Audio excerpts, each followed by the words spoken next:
क्या आपको भी लगता है कि सारी की सारी एग्रीकल्चर इनकम जो है वो एग्जेम्प्ट होती है?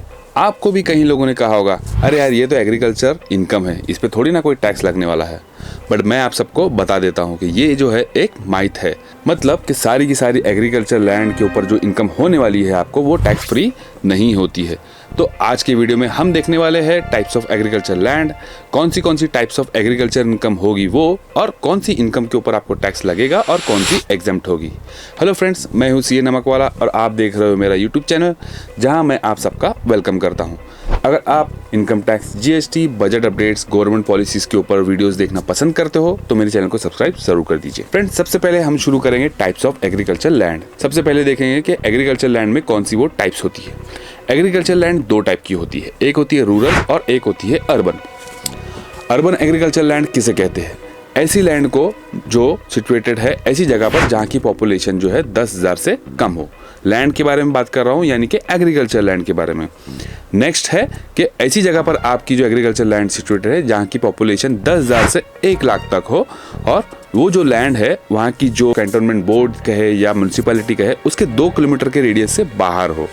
थर्ड, आपकी लैंड ऐसी जगह सिचुएटेड है जहाँ की पॉपुलेशन 1 लाख से लेकर तो 10 लाख तक है, और आपकी जो लैंड है वो कैंटोनमेंट बोर्ड या म्यूनसिपैलिटी की जो हद होती है उससे 6 किलोमीटर से बाहर होनी चाहिए। और चौथी, आपकी लैंड ऐसी जगह सिचुएटेड है जहाँ की पॉपुलेशन 10 लाख से ज़्यादा है, और वो लैंड जो है ना, जो रेडियस है, जो म्यूनसिपैलिटी या कॉर्पोरेशन की जो हद है उससे 8 किलोमीटर से बाहर होनी चाहिए। और ये जो रेडियस गिना जाएगा तीनों कंडीशंस में, वो एरियल रेडियस गिना जाएगा, ना कि बाय रोड। अब इसके अलावा जो भी लैंड होगी, मतलब रूरल एग्रीकल्चर लैंड के अलावा, वो पूरी की पूरी लैंड को अर्बन एग्रीकल्चर लैंड कहा जाएगा। अब आपको बता दूं, इनकम टैक्स के हिसाब से रूरल एग्रीकल्चर लैंड जो भी होती है वो कैपिटल एसेट नहीं होती है। तो अगर कैपिटल एसेट नहीं है तो उसके ऊपर गेन भी जो है कैपिटल गेन नहीं होगा, तो वो जो गेन होगा वो पूरा का पूरा टैक्स फ्री होगा। यानी कि रूरल एग्रीकल्चर लैंड बेचने पर आपको जो कमाई होगी वो पूरी की पूरी एग्जम्प्ट होगी। नेक्स्ट जो होती है वो है एग्रीकल्चर लैंड। एग्रीकल्चर लैंड के ऊपर आपको जो कमाई होगी वो टैक्स फ्री नहीं होगी, आपको उसके ऊपर टैक्स देना पड़ेगा। चलिए अब देखते हैं कि कौन सी टाइप्स ऑफ एग्रीकल्चर इनकम होती है।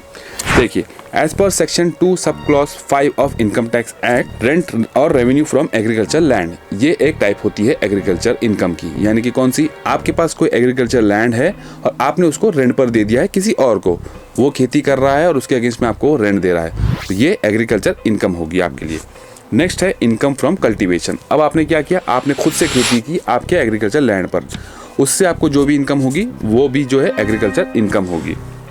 नेक्स्ट है income from post harvesting processing, यानी कि आपने हार्वेस्ट कर लिया, उसके बाद जो आपको इनकम होगी उसके ऊपर आपको टैक्स देना पड़ेगा। उसके बाद है income from sale of produce, यानी कि आपने कोई चीज़ प्रोड्यूस की और उसे बेचा तो उसके ऊपर जो आपको कमाई होगी वो भी होगी एग्रीकल्चर इनकम। नेक्स्ट है इनकम फ्रॉम फार्म बिल्डिंग। अब आपके कोई फार्म है, उसके अंदर अगर कोई बिल्डिंग वगैरह है और उससे अगर आपको कुछ इनकम होती है तो वो भी कहलाई जाएगी आपकी एग्रीकल्चर इनकम।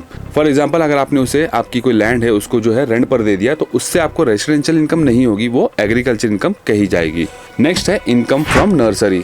आपने जो है एक नर्सरी सेटअप किया और वहाँ पर जो सैपलिंग वगैरह जो है सेल किया, उससे जो भी इनकम होगी वो भी एग्रीकल्चर इनकम कही जाएगी। और लास्ट में, अगर आपने कोई अर्बन एग्रीकल्चर लैंड बेचा है और उस पर अगर आपको कोई कमाई होती है तो उसको भी जो है एग्रीकल्चर इनकम के डेफिनेशन में कवर किया जाएगा।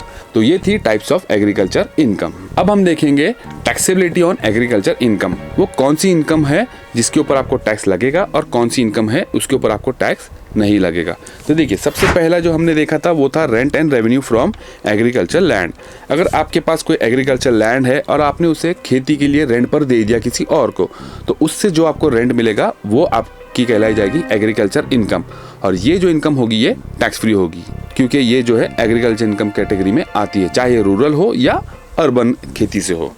नेक्स्ट है income from cultivation on agriculture land. अब आपके खेत में आपने खुद से फसल को उगाया है या उसे आपने जो है डायरेक्ट बेच दिया है, तो उसे कहते हैं डायरेक्ट फार्मिंग इनकम। ये भी जो है इनकम आपकी एग्रीकल्चर इनकम होगी और ये भी जो है पूरी की पूरी टैक्स फ्री होगी। नेक्स्ट है capital gain received from sale of rural agriculture land. आपके पास रूरल एग्रीकल्चर लैंड है और आपने उसे बेचा है, तो उस बेचने के ऊपर आपको अगर कोई इनकम होगी तो वो भी पूरी की पूरी एग्जेम्प्ट होगी।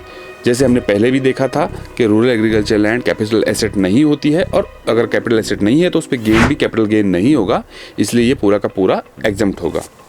अब है नेक्स्ट, आते हैं सबसे इंपॉर्टेंट पार्ट, कौन सी वो इनकम होगी जिसके ऊपर आपको टैक्स लगेगा, यानी कि एग्रीकल्चर इनकम टैक्सेबल होगी।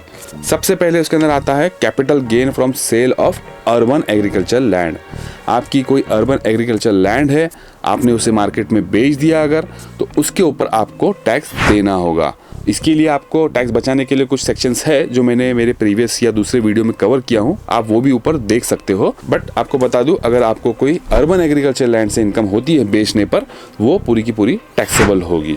नेक्स्ट है income from farm building use for non agriculture purpose. देखिए, जैसे मैंने आपको पहले बताया था कि आपके फार्म हाउस या आपके जो एग्रीकल्चर लैंड है उसमें कोई बिल्डिंग वगैरह है, आपने उसे रेंट पर दे दिया।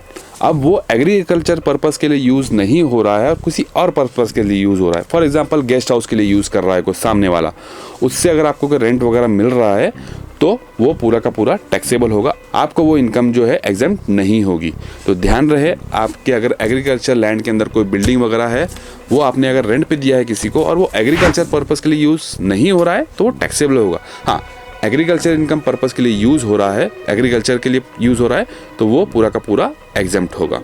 तो फ्रेंड्स, ये थी एक शॉर्ट वीडियो एग्रीकल्चर इनकम के ऊपर कि कौन सी टाइप्स की एग्रीकल्चर लैंड होती है, पहले तो एग्रीकल्चर इनकम की क्या क्या टाइप्स होती है और कौन सी एग्रीकल्चर इनकम एग्जेम्प्ट होगी और किसके ऊपर आपको टैक्स देना पड़ेगा।